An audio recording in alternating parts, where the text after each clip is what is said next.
Diaper எப்ப வேணாலும் எப்படி வேணாலும் குழந்தைகளுக்கு போடக்கூடாது. இதுதான் விதிமுறை. கவனிக்காமல் அசால்ட்டா விட்டுடாதீங்க. அதுதான் தொற்றின் முதல் அறிகுறியே. இன்றைய வேகமான வாழ்க்கை முறையில் புதிதாக குழந்தை பெற்ற தாய்மார்கள் பலர் குழந்தைக்கான பராமரிப்பில் டயப்பரை ஒரு எளிதான தேர்வாக பார்க்கின்றனர். சிறுநீர், மலம் கழிப்பதை தொடர்ந்து கை குழந்தைகளை அடிக்கடி கழுவ வேண்டும் என்பதற்கான சிரமத்தை தவிர்க்க டயப்பரை நாடுகின்றனர். ஆனால் இந்த வசதியின் பின்னால் இருக்கின்ற தீவிர பாதிப்புகள் குறித்து அனைவரும் தெரிந்து கொள்ள வேண்டியது அவசியம். பிறந்த குழந்தைகளுக்கு சில மாதங்கள் வரை 1 மணி நேரத்திற்கு ஒரு முறை டயப்பரை மாற்ற வேண்டும் என்பது குழந்தை நல வல்லுநர்களின் முக்கிய ஆலோசனையாகும்.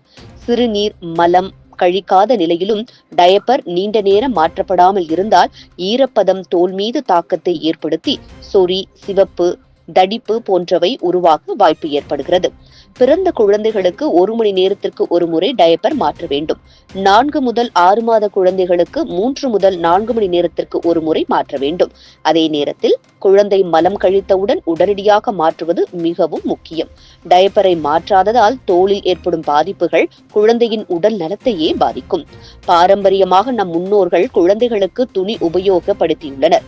குழந்தை நனைத்த உடனே அது தெரிய வருவதால் உடனே மாற்றி சுத்தம் செய்யும் பழக்கம் வந்துவிடும்.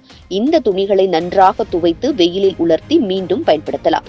டயப்பரை விட இதுவே சிறந்த மற்றும் இயற்கையான தேர்வாக இருக்கலாம். டயப்பரை முறையாக பராமரிக்காமல் இருந்தால் சொறி, புண்கள் போன்ற தோல் வியாதிகள் ஏற்படக்கூடும். குறிப்பாக மலம் கழித்த பிறகு டயப்பரை உடனடியாக மாற்றாமல் இருந்தால் அந்த இடத்தில் தீவிர தொற்றுக்கள் உருவாகலாம். குழந்தைகளுக்கு தொந்தரவு அதிகரிக்கும். டயப்பரை மாற்றும் போது கைகளை நன்றாக சுத்தம் செய்ய வேண்டும். குழந்தையின் உறுப்புகள் மென்மையாக துடைக்கப்பட வேண்டும். வெதுவெதுப்பான நீரை பயன்படுத்த வேண்டும். சோப்பு, வாசனை அல்லது ஆல்கஹால் உள்ள வைப்ஸ்கள் தவிர்க்கப்பட வேண்டும்.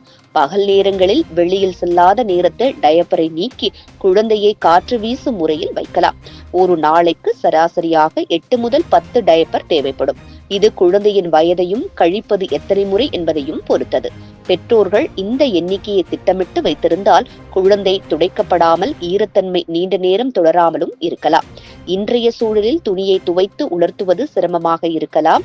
ஆனால் டயப்பரை பயன்படுத்தும் போது முறையான பின் வழிகாட்டல்களை பின்பற்றினால் குழந்தையின் சருமத்தை பாதுகாக்க முடியும். முறையாக பராமரிக்கப்பட்ட டயப்பர் பயன்படுத்தாததால் சொறி, புண், சிரமம் போன்றவை ஏற்படாமல் தடுக்க முடியும். இதற்கு தாய்மார்கள் விழிப்புணர்வுடன் செயல்பட வேண்டும். குழந்தையின் ஒவ்வொரு நிமிடமும் பராமரிப்பு தேவைப்படுகின்றது. டயப்பரை எப்போது மாற்ற வேண்டும், எப்படி மாற்ற வேண்டும், எந்த அளவுக்கு சுத்தமாக வைத்திருக்க வேண்டும் என்பதை அறிந்து செயல்படுவதன் மூலம் குழந்தையின் நலத்தை பாதுகாக்க முடியும். வசதிக்காக ஒரு தேர்வு எடுக்கும் போது அதற்கான நுணுக்கமான பக்க விளைவுகளையும் நன்கு புரிந்து கொள்ள வேண்டும். இது போன்ற முக்கிய நிகழ்வுகள், அரசியல் தகவல்களை ஆழமாக மாறுபட்ட கோணத்திலும் அறிந்து கொள்ள மறக்காமல் பாரத் மெயில் 24 பக்கத்தை பின்பற்றிக் கொள்ளுங்கள்.